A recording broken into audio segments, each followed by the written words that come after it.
Esta es una foto de la Basílica de San Juan de Laterán. Ahora la Basílica de San Juan de Laterán es la iglesia principal en Roma. No San Pedro, allí es donde el papado está, activo y hace las cosas principales, pero aquí es donde el Papa es coronado y aquí es donde el Papa habla ex cátedra. De nuevo, por favor, vea que se llama Iglesia de San Juan. Recuerden que les dije previamente el secreto de San Juan de los Templarios y cómo eran juanistas, si deseamos llamarlos así. El vino de su fornicación, la madre de las iglesias, Mater Ecclesiae. Apocalipsis 17:5 dice que es la madre de todas las rameras. Apocalipsis 18:7 dice, yo estoy sentada como una reina, no soy viuda y no veré llanto. Isaías 47:8 dice, yo soy, y fuera de mí no hay otra, no quedará viuda ni conoceré orfandad. Entonces, si las iglesias se separaron de ella, quizás las recuperará, ya que dice, no conoceré orfandad. Dominus Iesus, ninguna iglesia es hermana nuestra, insiste el Vaticano, 5 de septiembre de 2000, en el Independiente, The Independent. Increíble. La Iglesia de Roma cumple con cada una de las profecías. Debe siempre quedar claro que la única Santa Iglesia Universal Católica y Apostólica no es la hermana, sino la madre de todas las iglesias. El Papa Ratzinger, cuando era cardenal en el 2000. Lo deja bastante claro. En ese entonces, él era la cabeza de la Congregación de la Doctrina y la Fe, la cual es la organización que sustituyó la antigua Inquisición. Definición de incredulidad, herejía, apostasía. No hay ofensa más grave que la herejía y por lo tanto debe ser arrancada con fuego y espada. Eso es lo que la Enciclopedia Católica dice en el 1911, volumen 14. Páginas 767-768. Aquí el Catecismo Católico dice, la incredulidad es el desatender la verdad revelada o el rehúso intencional en aceptarla. La herejía es el rechazo obstinado después del bautismo de alguna verdad que debe de ser creída con fe divina y católica. Entonces, si el Papa ha dicho algo y usted dice, yo no creo en ello, usted es un hereje y debe ser arrancado con fuego y espada. Bien, el protestantismo dijo eso, no queremos aceptar más de ella, y dijo también, no lo creemos. Entonces el Western Watchman dijo en el 1914, el protestantismo no es una religión, nunca fue una religión. Lo único que se podría decir acerca de ellos es que fue una forma de violación y robo teniendo una fachada de religión. Allí había un problema. El Concilio de Trento, convocado por el Papa Pablo III entre 1545 y 1563, se reunió en 3 sesiones. Los protestantes estaban presentes durante la segunda reunión, pero hablaré con más detalles sobre esto en otra conferencia. Pero es fascinante ver cómo el concilio reafirmó las doctrinas disputadas por los reformistas. Cada doctrina, y hubo una razón específica por la cual ellos hicieron esto. ¿Por qué perdió la Reforma en el Concilio de Trento? Una historia fascinante, pero es muy larga para discutirla ahora. Las doctrinas que se reafirmaron fueron la transubstanciación, que el cuerpo de Cristo se forma literalmente durante la misa, justificación por fe y obras, la misa medieval fue ratificada, defendida, los 7 sacramentos fueron confirmados, el celibato se mantuvo, la doctrina del purgatorio, vemos que esto ahora está siendo reafirmado nuevamente en las Biblias modernas, las indulgencias fueron reafirmadas, el poder del Papa fue incrementado, de tal manera que todo el poder resta sobre un hombre. Entonces, después del Concilio de Trento, de verdad, todo el poder recayó sobre un hombre, lo cual se llama ultramontanismo.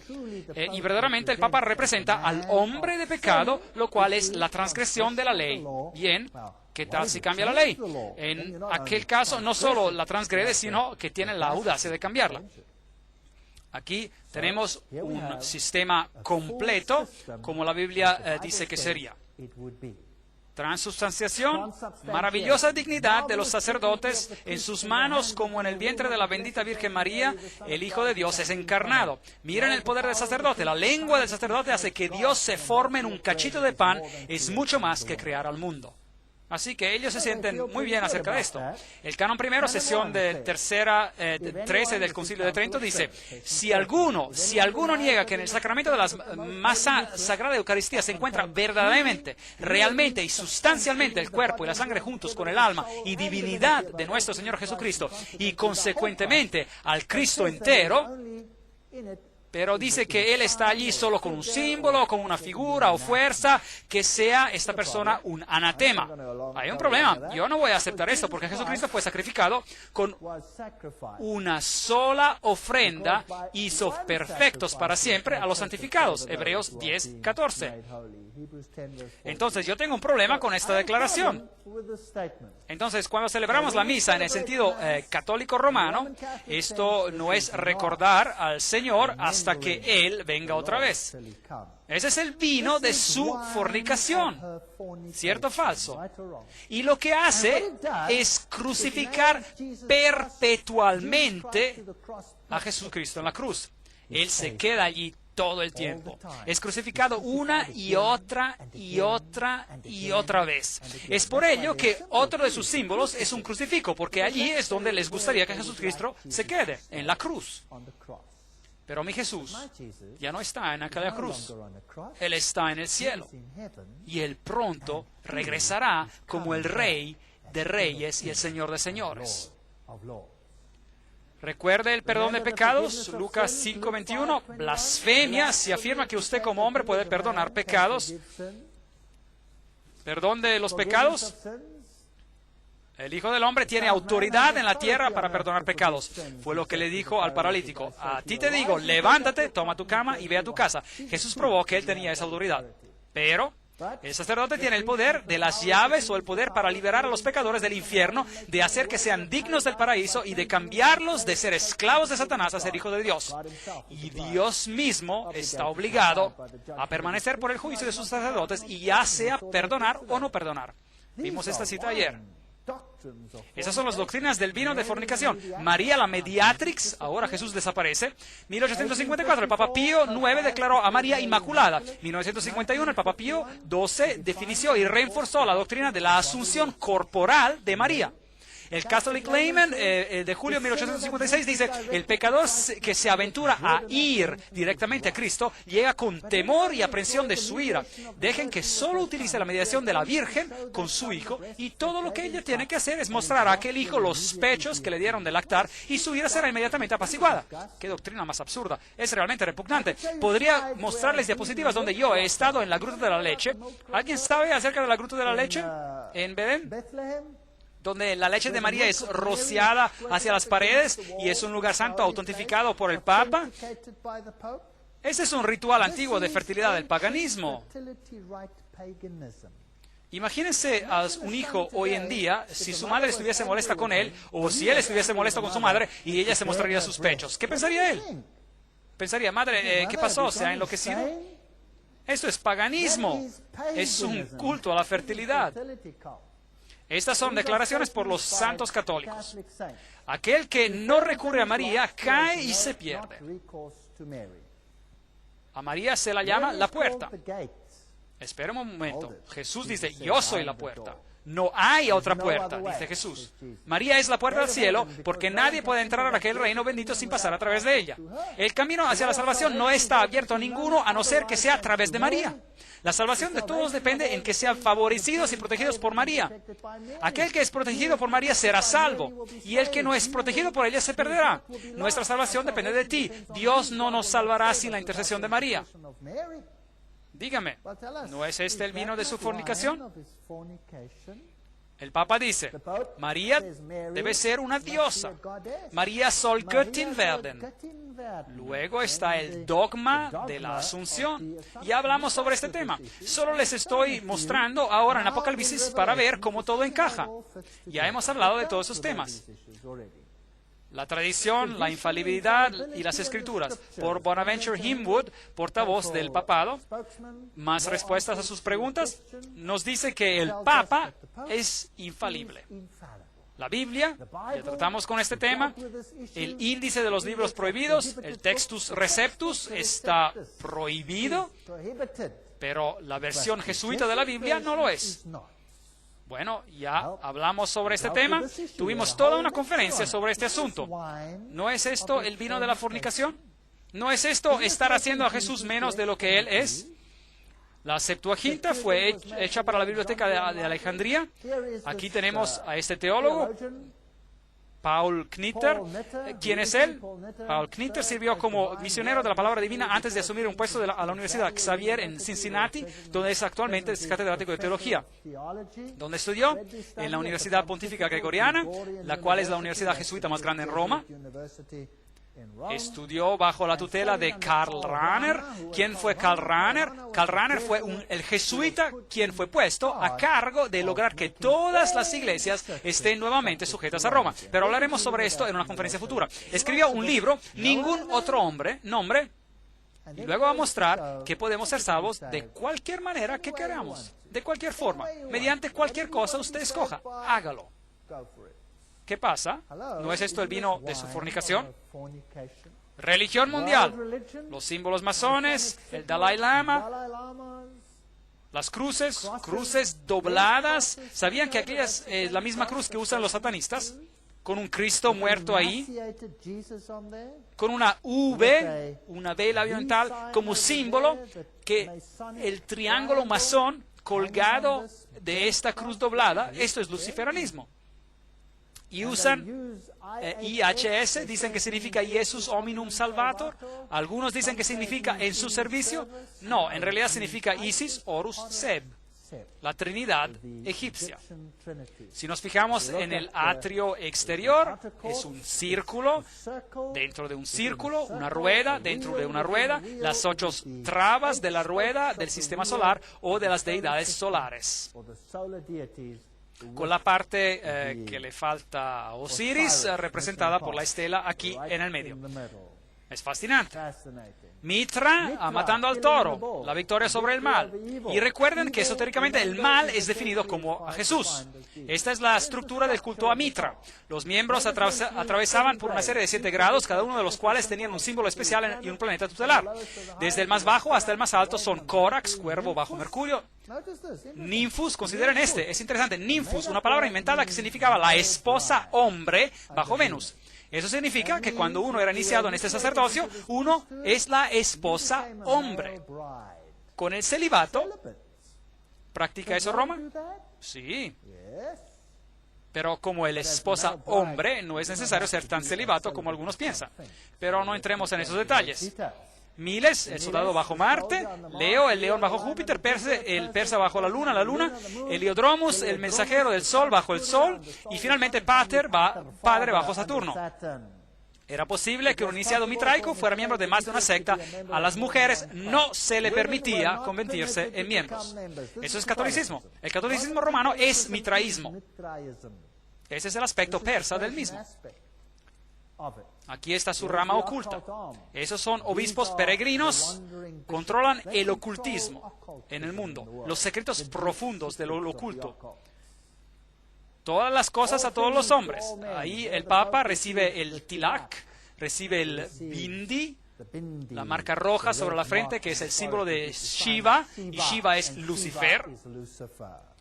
Aquí él besa el Corán, todas las cosas a todos los hombres. La Biblia dice en Apocalipsis 17:2, con ella han fornicado los reyes de la tierra. Bueno, aquí están, con la caída del comunismo, Lech Walesa, enfrente al Papa. Vemos a los reyes del mundo que han creado caos sobre este planeta, teniendo tratos con el papado. Vemos a Gorbachev con el papado. Vemos a los así llamados dictadores con el papado. En realidad, siendo parte integrante de ellos. ¿Por qué siempre que se visten de negro cuando visitan al Papa? ¿Por qué deben reflejar ambos lados de la historia de los masones? El conocimiento del bien y del mal. La reina de los Bilderbergers, el príncipe Felipe. Tenemos algunas cosas interesantes que decir sobre él. El príncipe Carlos es su vestimenta de negro con el Papa de blanco. Y aquí tenemos lo mismo ocurriendo con el mundo islámico. Por lo menos llevan la corbata negra, eso tiene puesto, y medias negras. Y ahí está Margaret Thatcher, allí está Carter, los japoneses, y Bush, y Blair. ¿Los reyes de este mundo trabajan con ese sistema, sí o no? ¿Hay algún sistema en este planeta que califique como ese sistema? Ignacio de Loyola, y por abajo ellos juntos. Y si usted está pensando sobre votar, Wahlkampf der Schädelgruftis. Bueno, eso simplemente significa que la batalla será entre este hombre aquí y este hombre aquí. Pero ambos son miembros de la sociedad secreta Skull and Bones, Calavera y Huesos. Entonces, ¿a quién le importa quién gana la siguiente elección? ¿A quién le importa? Apocalipsis 17:6. Vi a la mujer ebria de la sangre de los santos y de la sangre de los mártires de Jesús. Encontramos el texto en Apocalipsis 17:6. Allí lo dice, la noche de Bartolomé, los valdenses, la guerra de 30 años, la guerra de los 100 años, el derramamiento de sangre, Stalin, y la lista sigue, todo lo que han hecho al pueblo de Dios, increíble. Los masacraron por todos lados, la Inquisición. Tomás de Aquino dijo que los herejes declarados culpables deben de ser puestos a muerte, tanto como los otros criminales. La Iglesia Católica respeta la libertad de conciencia y la libertad. Sin embargo, cuando viene enfrentada por herejía, ella recurre a la fuerza, al castigo corporal, a la tortura. Ella prendió en Italia las hogueras, las piras funerarias de la Inquisición. Ese es el único sistema que califica. Ya hemos hablado sobre el juramento jesuita, no voy a leérselo otra vez, las terribles torturas por herejía, los herejes, es decir, los que quieren creer y decidir por sí mismos, lo que uno va a creer. Apocalipsis 17 nos da más información. Apocalipsis 17:7, el ángel me dijo, ¿por qué te asombras? Yo te diré el misterio de la mujer y de la bestia que la lleva, la cual tiene 7 cabezas y 10 cuernos. Hablemos sobre esto un poco más. La bestia que has visto era y no es y está para subir del abismo. El Cordero de Dios una vez era, luego ya no fue y luego vendrá de nuevo. ¿Cierto? Entonces se trata de una falsificación de Cristo. Este sistema se coloca a sí mismo en el lugar de Jesucristo. Entonces este poder político, esta bestia que has visto, era y no es, y está para subir del abismo y a ir a perdición. Los habitantes de la tierra, aquellos cuyos nombres no están escritos en el libro de la vida, desde la fundación del mundo, se asombrarán viendo la bestia que era y no es y será. Aquella es una declaración interesante. Ha habido mucha especulación sobre esto. Ahora, tratemos de desenmarañar esto y veamos si podemos llegar a un resultado. No pretendo ser dogmático, pero veamos lo que podemos obtener. La etapa del no es, en el 1798 la bestia recibió una herida mortal. ¿Es aquello correcto? Entonces la bestia gobernó en la Edad Media y luego ya no es, murió. Parecía tener una herida mortal y luego vendrá de nuevo. ¿Y es aquello correcto? Démosle un vistazo a esta etapa del no ser. En el 1798 recibió una herida mortal. ¿Qué fue lo que hizo en secreto, clandestinamente, cuando supuestamente estaba muerta? Bueno, en 1854 se promulgó el dogma de la concepción inmaculada. En 1870 la infalibilidad. En 1929 se coronó a sí mismo gobernante soberano del mundo. En 1951 la ascensión de María. Y hoy en día, actualmente, María es abogada, mediadora y corredentora. Esto es un reemplazo total de Jesucristo. ¿Qué sistema se ha desarrollado en aquel tiempo? Apocalipsis 17:9. Esto para la mente que tenga sabiduría. Las 7 cabezas son 7 montes. En griego, oros, monte, sobre los cuales se sienta la mujer. Ahora, aparte del hecho de que Roma está construida sobre 7 colinas, lo cual es un punto interesante, hay otros asuntos también. El número 7 es también el número que describe los 7 reinos, ¿recuerda? Hay 7 reyes. Entonces ahora tenemos a un rey y a un reino que se juntan. 5 de ellos han caído, y uno es, y el otro aún no ha venido. En cuanto venga, deberá durar breve tiempo. La bestia que era y no es también el octavo. Y es uno de los 7 y va a la perdición. Aquí hay una frase complicada para quienes les gustan los rompecabezas. Démosle un vistazo a las cabezas o montes. En la Biblia ellos simbolizan imperios y no a reyes individuales. Yo pagaré a Babilonia y a todos los moradores de Caldea todo el mal que ellos hicieron en Sión delante de vuestros ojos, dice Jehová. Ciertamente yo, dice Jehová, estoy contra de ti, monte destructor, que destruiste toda la tierra. Extenderé mi mano contra ti, te haré rodar de la peña y te reduciré a un monte quemado. Esta es una referencia a Babilonia, que estaba por atacar al pueblo de Dios. Entonces, un monte es un reino. Ahora, identifiquemos a las 7 cabezas. No pretendo ser para nada dogmático y no creo que es una cuestión de salvación, si es que uno lo tiene todo correcto o no. Las cuestiones de la salvación se refieren a su relación con Jesucristo y nada más. Por eso, si lo tenemos exactamente correcto o no, no es realmente importante. Pero Dios nos da la información y démosle un vistazo, es interesante. Interpretación número 1. Si lo vemos considerando en el tiempo de Juan, las 7 cabezas representan a los principales poderes de persecución del pueblo de Dios a lo largo de las edades. Esta es una interpretación. 5 han caído. Ellos dicen Egipto, Asiria, Babilonia, Medo-Persia y Grecia.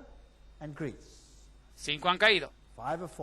1 es, bien, mirándolo desde el punto de vista del tiempo de Juan, ese sería Roma. El otro está aún por venir, que sería el papado.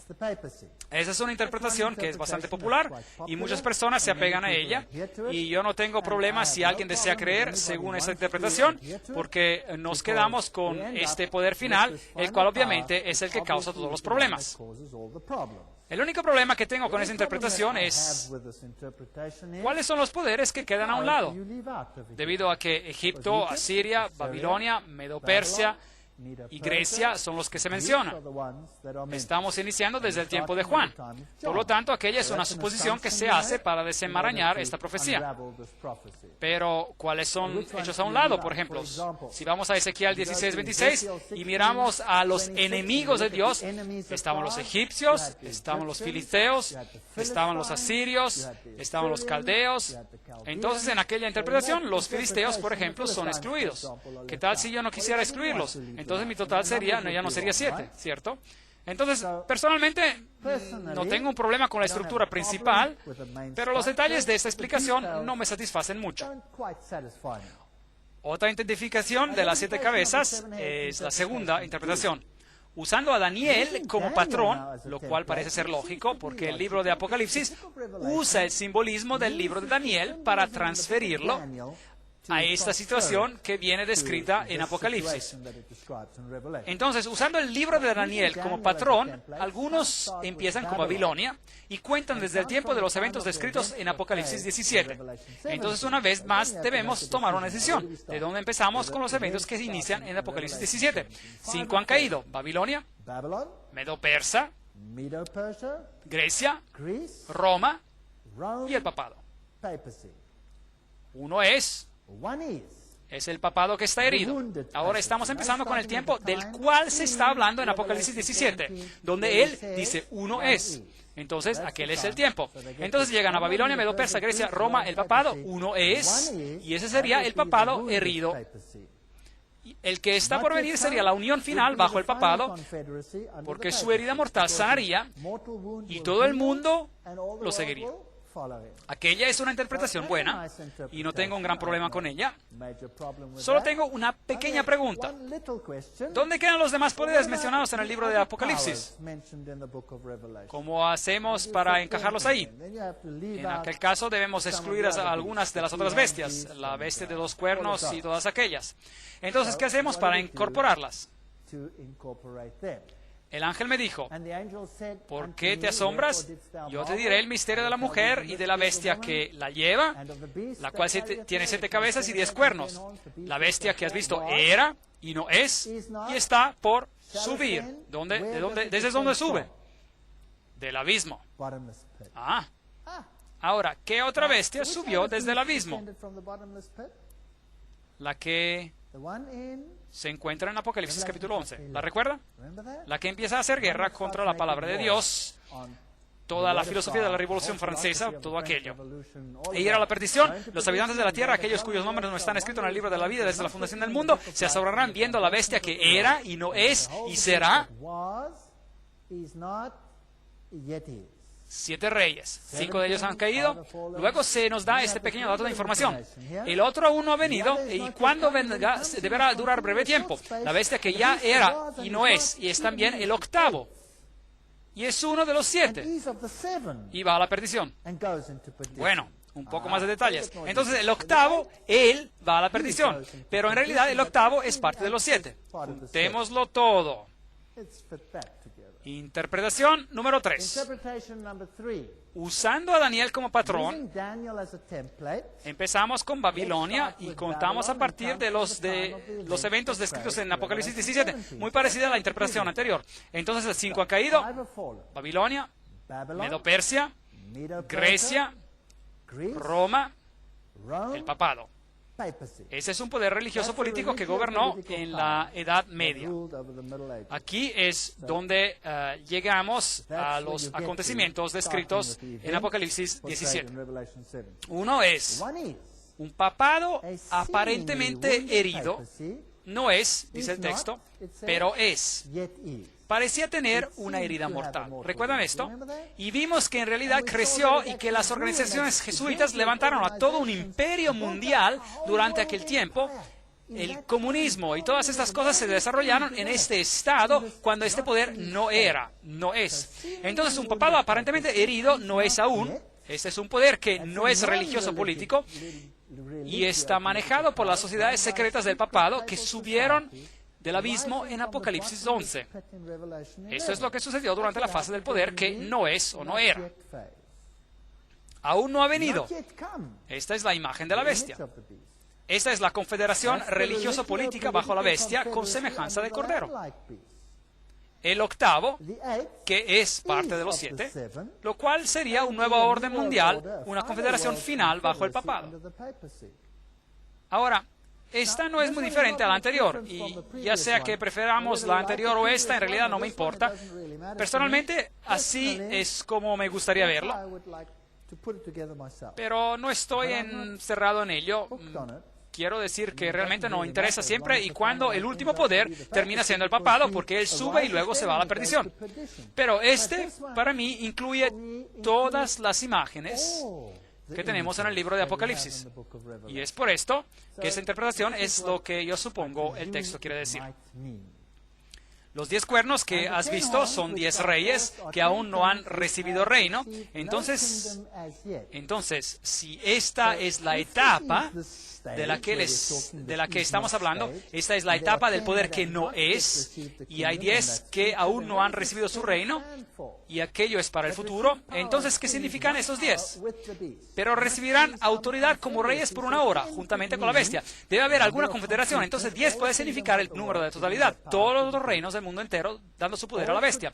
O podría significar otra cosa. Estos tienen un mismo propósito: entregarán su poder y autoridad a la bestia. Pelearán contra el Cordero. Se trata del poder que comandará la persecución en los tiempos finales. Y el Cordero los vencerá, porque es Señor de señores y Reyes de reyes. Y los que están con Él son llamados elegidos y fieles. Aquí se habla de la batalla final que ha de suceder.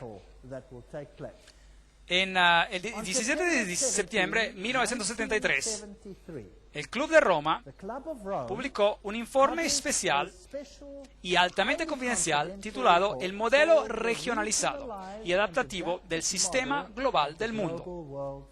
Algo fascinante. El cual fue enviado a la élite del poder para ser implementado. Este documento releva que el club ha dividido el mundo en 10 regiones políticas regionales, a las cuales se refiere a como reinos. Una manera de usar ese nombre que inquietantemente trae a memoria la terminología usada en el libro de Apocalipsis. Capítulo 13, 1-2. En 1974, los autores del informe, Hialio Mesarovich y Edward Pestel, publicaron sus averiguaciones en un libro, La humanidad a su punto decisivo. Sin embargo, en ese libro, el cual es dirigido al consumo público, han excluido la palabra reino. Esto proviene de una fuente muy buena, El camino a la ocupación global, Gary Carr. Entonces, el mundo está siendo dividido en 10 regiones. ¿Sabía usted que aún existen ciertas monarquías y ciertas familias reales en el mundo? Cosas bastante interesantes de las cuales quizá hablemos en las conferencias futuras. También me dijo, las aguas que has visto donde se sienta la ramera son pueblos, muchedumbres, naciones y lenguas. Y los 10 cuernos que viste y la bestia aborrecerán a la ramera y la dejarán desolada y desnuda. Devorarán sus carnes y la quemarán con fuego. Increíble. Entonces, primero tenemos los reinos del mundo entregando su poder a esta bestia, a ese sistema religioso, y luego este sistema religioso va y hace guerra en contra del pueblo de Dios. ¿Qué sucede después? ¿Tiene alguna idea? Dios coloca un seto de protección alrededor de su pueblo. Él los protege. Él los sostiene en la palma de su mano, así como lo hizo en Egipto. Y ellos hacen leyes en su contra. No pueden comprar, no pueden vender, no pueden hacer nada. Pero dice la Biblia, tu pan y tu agua estarán seguros. Caerán 1000 a tu diestra y 10,000 a tu siniestra, pero a ti no te tocará. Todas las promesas de Dios se aplican. Eventualmente intentarán en su ira de erradicar a este grupo que se aferra a las doctrinas que son contrarias a las doctrinas del mundo. Y Dios envía plagas. Y habrá mucho sufrimiento en la tierra. Y el pueblo de Dios está protegido. Eventualmente, inclusive estos poderes se dan cuenta que han sido ¿qué? Engañados, y se vuelcan furiosos y agresivos y destruyen al mismo poder que quiso destruir al pueblo de Dios. Aquello es lo que dice. Lo dice así. Realmente es fascinante. Ahora tome nota que interesantemente la queman con fuego. ¿Cuál era el castigo en el Antiguo Testamento para una ramera a quien se la hallaba culpable de fornicación? Era apedreada. Era apedreada a muerte. Pero esta está quemada con fuego, se quema con fuego. ¿Cuál fue el castigo para la hija de un sacerdote quien fue hallada en prostitución? Ella era quemada. ¿No les parece interesante? ¿Ve las analogías? Saben, la Biblia es un libro fascinante. Nadie me diga que este libro fue ideado por humanos. Y yo les diré que yo me voy a comer a ese proyector y a mi computadora si esto es cierto. Dios ha puesto en sus corazones la voluntad permisiva de Dios, porque estos reyes están perdidos, al ejecutar lo que Él quiso, de ponerse de acuerdo y dar su reino a la bestia hasta que se hayan cumplido las palabras de Dios. Y la mujer que has visto es la gran ciudad que reina sobre los reyes de la tierra. Esta grande Babilonia, controlada por la ramera de Babilonia. Ven acá y te mostraré la sentencia contra la gran ramera, la que está sentada sobre muchas aguas. Con ella han fornicado los reyes de la tierra y los habitantes de la tierra se han embriagado con el vino de su fornicación. Apocalipsis 17, 1-2. Este es el fin del asunto. Entonces, mi pregunta para ustedes en esta noche es, ¿tememos a este sistema hasta el punto de obedecerlo o nos aferramos a Dios? ¿Cuál es nuestra opción? ¿Por qué seríamos tan tontos de adherirnos a ese sistema si esto es lo que le sucederá? Seríamos tontos de no seguir a Dios. Aparte del hecho de que Dios tiene un hermoso carácter que nunca obliga a nadie y Él solo nos atrae a sí mismo, Dios está lleno de amor y bondad y gentileza. ¿Por qué sería tan tonto de querer seguir a ese sistema? Jeremías 50:24 dice, te puse lazos y sin darte cuenta caíste en ello. Babilonia, fuiste hallada y aún apresada porque provocaste a Jehová. Aquella era la tipología. Abrió Jehová su tesoro y sacó los instrumentos de su furor, porque esta es la obra de Jehová, Dios de los ejércitos, en la tierra de los caldeos.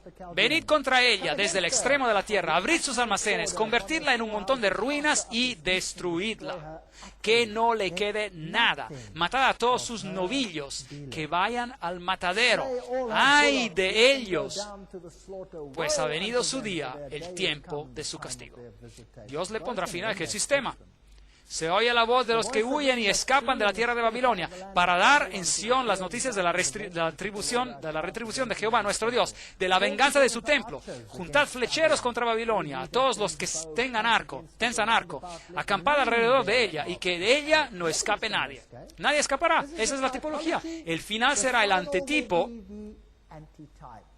Pagadle según su obra los millones que han muerto como consecuencia de ella, conforme a todo lo que ella hizo. Haced con ella, porque contra Jehová se ensoberbeció contra el Santo de Israel. Por ello sus jóvenes caerán en sus plazas y todos sus hombres de guerra serán destruidos en aquel día. Dice Jehová, nación soberbia, yo estoy contra ti, dice el Señor, Jehová de los ejércitos, porque tu día ha venido, el tiempo en que te castigaré. Jeremías 50, 24, 31. Ese sistema tendrá su fin. Jeremías 50, 32. La nación soberbia tropezará y caerá, y no tendrá quien la levante. Prenderé fuego en sus ciudades y quemaré todos sus alrededores. Sorprendente. El Redentor de ellos, Él es fuerte. De Judá, los hijos de Judá estaban siendo oprimidos. Los hijos de Dios serán oprimidos al final de los tiempos. Todos los que ellos tomaron cautivos los retuvieron y no los quisieron soltar. El Redentor de ellos es el fuerte.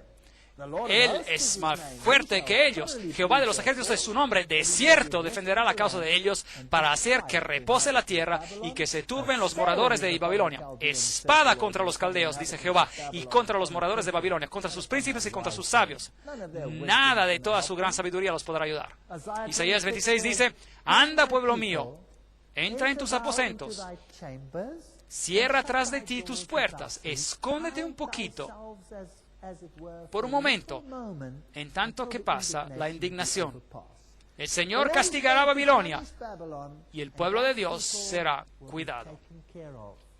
Porque aquí que Jehová sale de su lugar para castigar al morador de la tierra por su maldad. Contra él y la tierra descubrirás la sangre derramada en ella y no encubrirá ya más a sus muertos. Habrá una resurrección. Isaías 26, 20, 21. En aquel día Jehová castigará con su espada dura, grande y fuerte, al Leviatán, la serpiente veloz, al Leviatán, la serpiente tortuosa, y matará al dragón que está en el mar.